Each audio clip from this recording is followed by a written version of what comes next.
Salaamu calaykum. Magacaygu waa Amiin. Halkaad naga daawanaysaan waa kanaalka Faraxlow.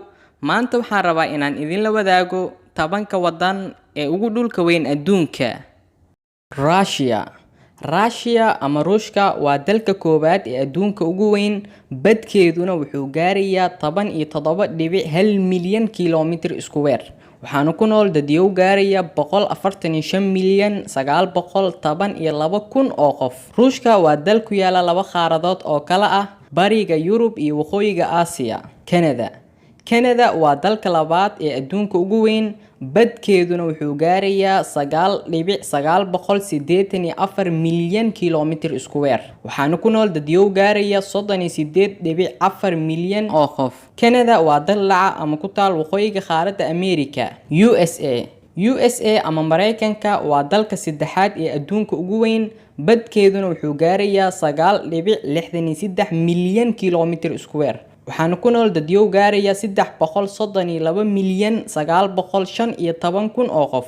USA waa dal dhaca ama ku taal waqooyiga qaaradda Ameerika. China ama Shiinaha waa dalka afaraad ee adduunka ugu weyn, badkeeduna wuxuu gaarayaa 9.6 milyan kiiloomitir isku weer. waxaanu ku nool dadyow gaaraya 1 bilyan 444 milyan 216 oo qof.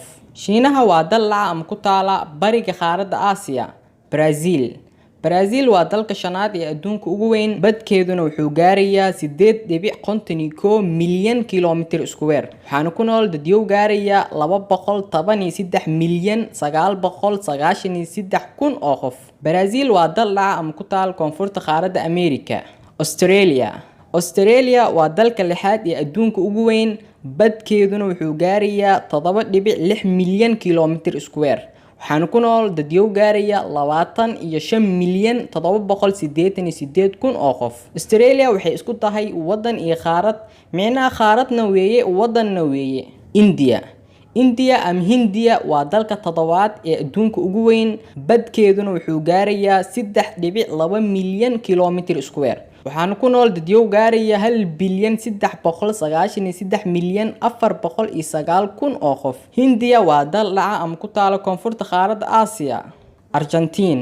Argentina waa dalka sideedaad ee adduunka ugu weyn, badkeeduna wuxuu gaarayaa 2.78 milyan kiiloomitir isku weer.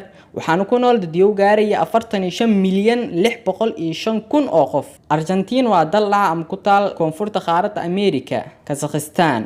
Kazakhstan waa dalka sagaalaad ee adduunka ugu weyn, badkeeduna wuxuu gaarayaa 2.72 milyan kiiloomitir isku weer. waxaanu ku nool dadyow gaaraya 18 milyan 928 oo qof. Kazakhstan waa dal dhaca ama ku taal bartamaha qaaradda Aasiya iyo bariga qaaradda Yurub. Algeria waa dalka 10aad ee adduunka ugu weyn, badkeeduna wuxuu gaarayaa 2.38 milyan kiiloomitir isku weer. waxaanu ku nool dadyow gaaraya 44 milyan 616 oo qof. Algeria waa dal dhaca ama ku taal waqooyiga qaaradda Afrika. Muuqaalkan halkan ayuu ku dhamaaday. waxaan filayaa inaad muuqaalkan ka heshay. haddii aad muuqaalkan ka heshay, ha ilaabin inaad ku soo biirto kanaalka Faraxlow adigoo taabanaya qoraalka gaduudan ee subscribe. sidoo kale aragtidaada nagula wadaag qaybta hoose ee commentiga. muuqaalka xiga waxaan oo rajaynayaa anagoo faraxsan oo caafimaad qabna oo isu xiisnay inaan soo laabano. mac salaama.